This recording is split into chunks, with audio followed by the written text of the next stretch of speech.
Be ready. 5 seconds.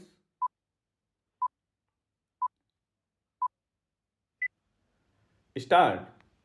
Provision of efficient and world-class infrastructure is critical for our growth aspirations. A key issue that bears repetition is the imposition of appropriate user charges necessary to provide adequate returns on investment. Some success has been achieved in areas such as telecom, roads, and ports where appropriate user charges exist.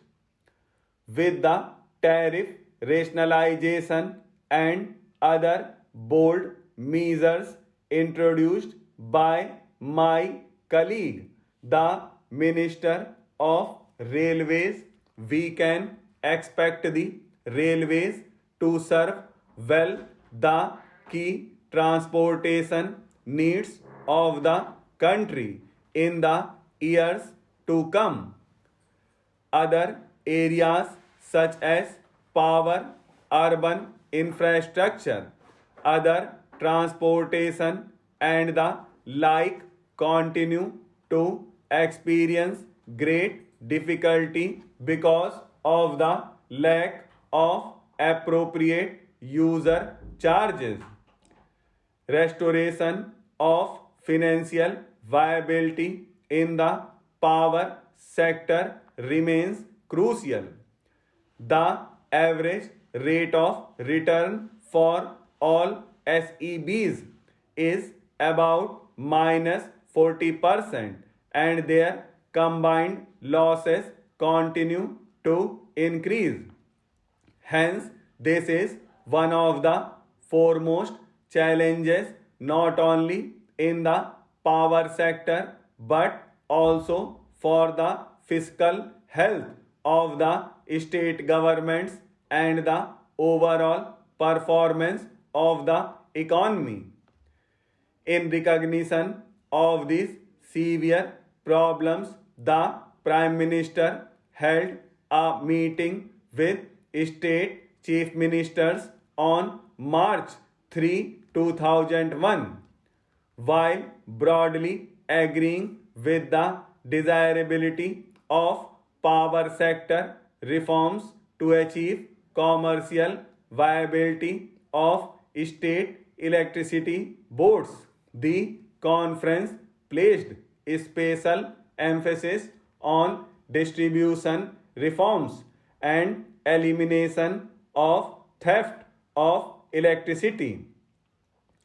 Subsequently, the high level empowered group of chief ministers and the union ministers has agreed to a one time settlement scheme in regard to SEB overdues to the central public sector utilities through securitization and issue of tax free bonds by the respective state governments subject to the achievement of specified performance milestones and full payment of current dues in the future.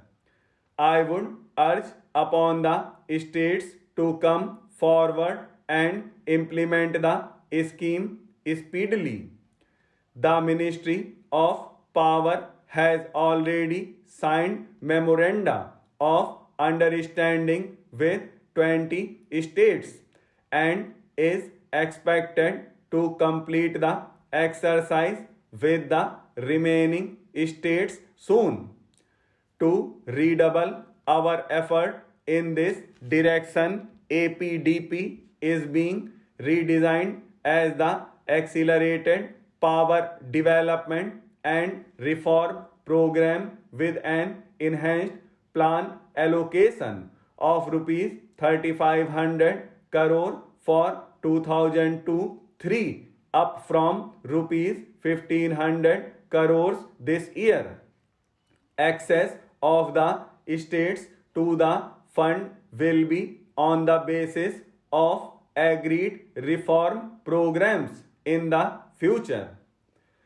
I am glad to inform the House that the Prime Minister's National Highway Development Program launched 3 years ago is progressing well. It now promises to achieve a totally new scenario in the road sector. The Golden Quadrilateral will be completed substantially by December 2003, a year ahead of schedule. The north-south and east-west corridors have a length of 7,300 kilometers, of which 716 kilometers have already been four-laned. With the assistance of multilateral funding, other borrowings by the National Highway Authority of India with government guarantee and other innovative financing schemes. The funding for this phase will be fully tied up in 2002-3. The present port trust structure does not allow Indian major ports to have the flexibility needed for efficient management and for raising institutional funding. It is therefore proposed to corporatize major ports in a phased manner. Private sector investments have been facilitated and 17 projects worth more than rupees 4,500 crore have already been approved and another 8 projects worth more than rupees 3,200 crore are under consideration. With corporatization of the existing ports and new private sector ports coming up, the regulatory structure will be strengthened. The government has already announced its decision to upgrade the international airports at Delhi, Mumbai, Chennai, and Kolkata to the standards of world-class airports by inducting private sector management and investment through long-term leasing systems. Modalities for inviting offers have been finalized and the leasing process will be completed in 2002-3. Private sector participation in greenfield airports will be encouraged through a package of concessions. Availability of land and related infrastructure from the state governments, exemption from levy of inland air travel tax and foreign travel tax on departing passengers for projects located in states that charge sales tax on aviation fuel at central sales tax rate, charging of advance development fee by way of additional passenger service fee at the existing airports for help in financing the greenfield airport and levy of user development fee at the new airport authority of India. The proposed new airports in Bangalore and Hyderabad will benefit from these concessions.